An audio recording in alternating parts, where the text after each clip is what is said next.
So you've been checking out the interwebs or YouTube looking for a comparison video of the Bul-Armory MS2 and the Trijicon SRO. I've only found one.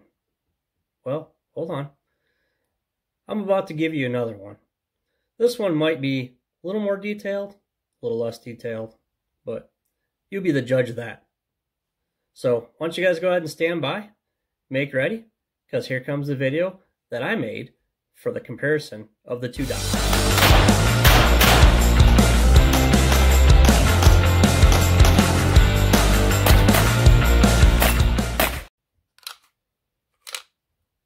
You're still here, why don't you like and subscribe right now?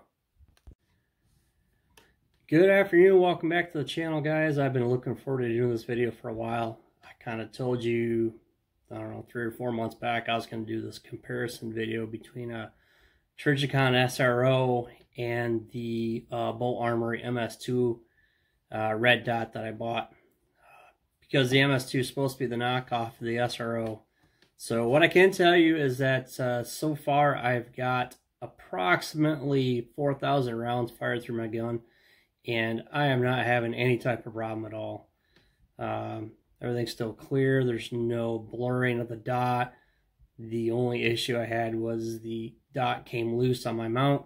I'm going to pull up some pictures here, and as I pull the picture up, I'll kind of talk to them. So the first one here is a picture of the SRO. This is borrowed from a buddy of mine who has it mounted on his CZ gun. So as you can see, how it sits on there. And here is the other side of the dot mounted on the gun. Now here is the MS2 mounted on my gun.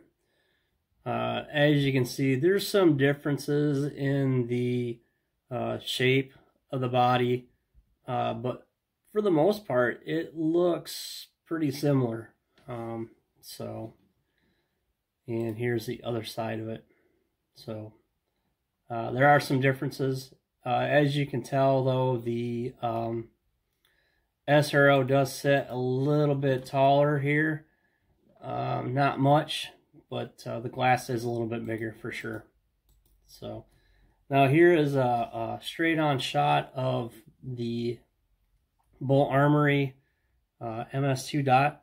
So what I will tell you in comparison is that this Bul-Armory dot does not get nearly as bright as the SRO.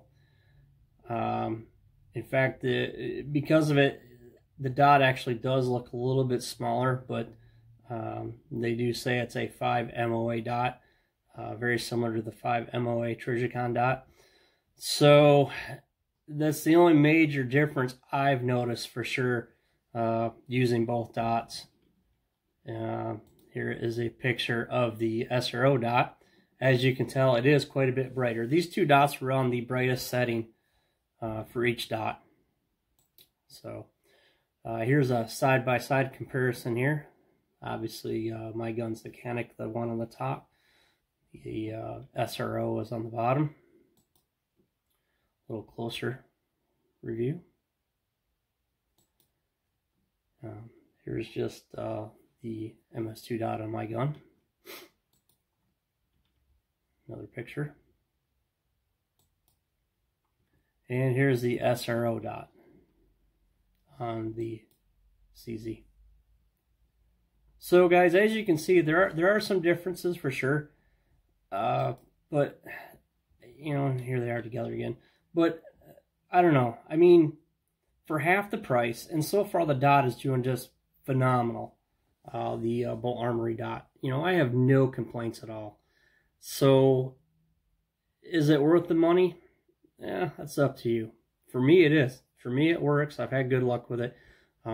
I've not noticed a huge difference shooting in on an outdoor range in the daylight. I don't normally like to have my dots turned all the way up so they're blooming bright like that. But you know, guys, if that's something that you need or you use quite a bit, maybe the MS2 dot's not for you, because you know it definitely does not get as bright for sure. So anyways, so that's my review, guys. Like I said, I've got approximately 4,000 rounds through my dot right now.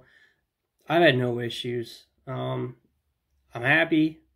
I'll probably end up buying another one. Yeah, the downfall is that the battery loads from the bottom. But, you know, I shot a Delta Point Pro before this, and so with those, I'd always make sure I turned the dot off, because the battery, you know, for some reason it does eat up the battery. It just doesn't last as long as, say, an SRO dot does. So for me, I just turn the dot off every time I'm done shooting with it. It's not a big deal. It's pretty easy to do. I'll replace the battery every 6 months, maybe. You know, so, but anyways, guys, that's the review, man. Hope you guys like it. If you guys like this, go ahead and like, share, subscribe too, by the way. That'd be great.